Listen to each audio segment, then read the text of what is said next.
أعوذ بالله من الشيطان الرجيم.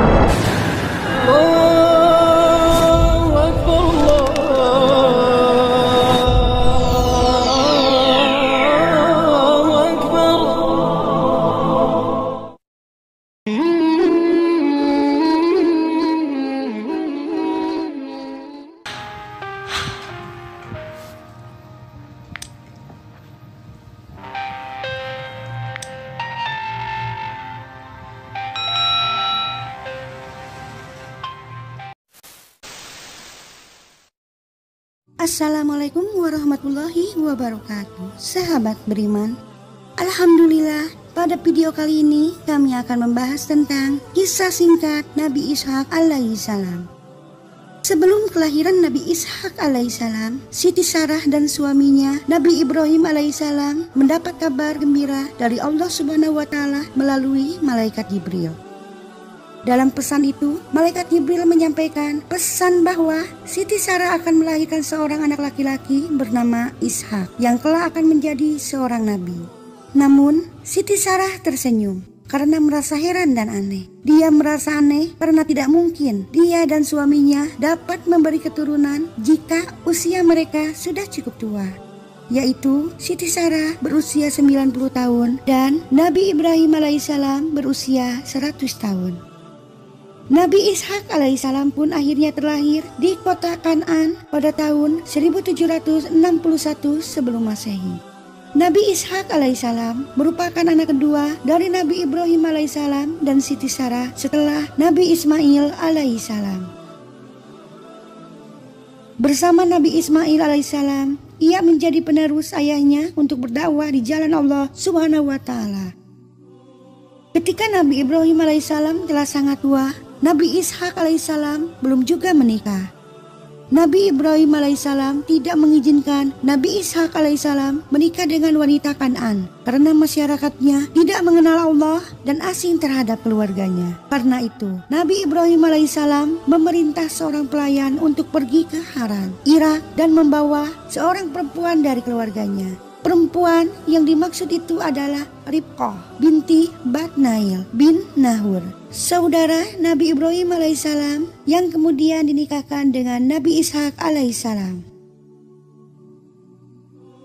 Setelah 10 tahun Nabi Ishak alaihissalam menikah dengan Ribqah, lahirlah dua anak kembar. Anak pertama diberi nama Al-Ais dan anak kedua diberi nama Yakub, yang lahir dengan memegang kaki saudaranya. Menurut salah satu riwayat, Nabi Ishak alaihissalam meninggal pada usia 170 tahun. Penasaran dengan kisah di atas? Mari kita simak kisahnya sampai selesai. Tapi sebelum lanjut, jangan lupa klik subscribe, like, dan lonceng notifikasinya untuk senantiasa mendukung channel ini agar senantiasa bisa menyampaikan syiar Islam yang bermanfaat. Amin, amin, ya Allah, ya Rabbal.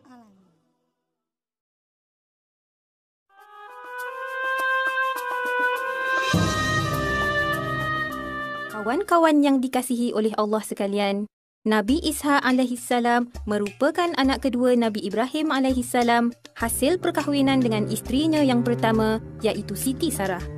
Sebenarnya, di dalam Al-Quran tidak banyak menceritakan kisah Nabi Ishak alaihissalam. Hanya sedikit sahaja tentang kelahiran baginda.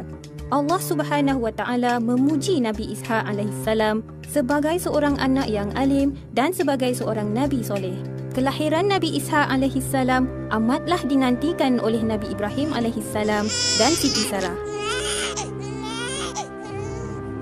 Ini kerana Siti Sarah tidak menyangka sama sekali dirinya yang mandul, apatah lagi usianya ketika itu telah pun mencecah 90 tahun, manakala Nabi Ibrahim alaihissalam pula telah berusia 100 tahun. Mana mungkin mereka akan memiliki anak?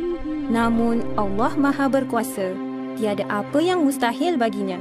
Berita kelahirannya sungguh luar biasa apabila ia disampaikan oleh para malaikat kepada Nabi Ibrahim alaihissalam dan Siti Sarah. Ketika itu, para malaikat iaitu malaikat Jibril, Mikail dan Israfil sedang dalam perjalanan ke Sodom, iaitu tempat tinggal kaum Nabi Lut alaihissalam, untuk memusnahkan mereka disebabkan oleh kekufuran dan kejahatan yang telah mereka lakukan. Bapa Nabi Ishak alaihi salam, iaitu Nabi Ibrahim alaihi salam, adalah seorang yang suka menerima dan menghormati tetamu.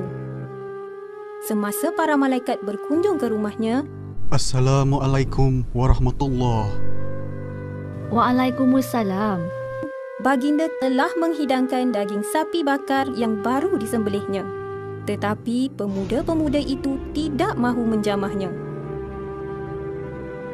Nabi Ibrahim alaihissalam kehairanan sehingga menimbulkan perasaan takut.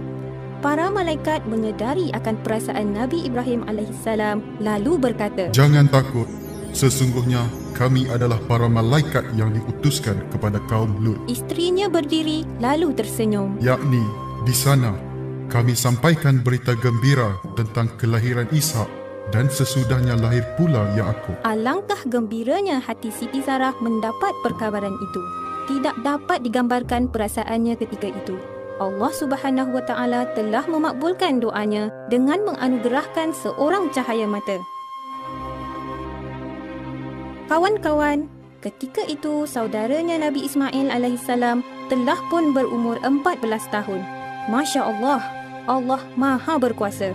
Jika Allah berkehendakkan sesuatu, segalanya mudah baginya. Kawan-kawan sekalian, menurut riwayat, pada saat Nabi Ibrahim alaihissalam sudah merasa ajalnya semakin dekat, Nabi Ibrahim alaihissalam telah mengahwinkan Nabi Ishak alaihissalam dengan seorang wanita dari kota Hanan, Iraq.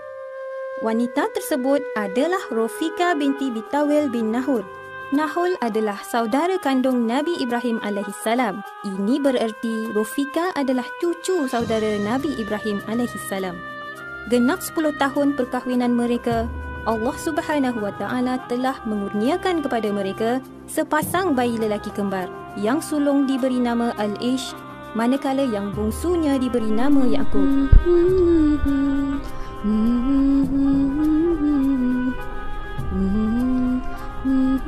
Keturunan Nabi Ishak alaihissalam iaitu bermula dari anaknya Nabi Ya'qub alaihissalam melahirkan keturunan bangsa Bani Israel.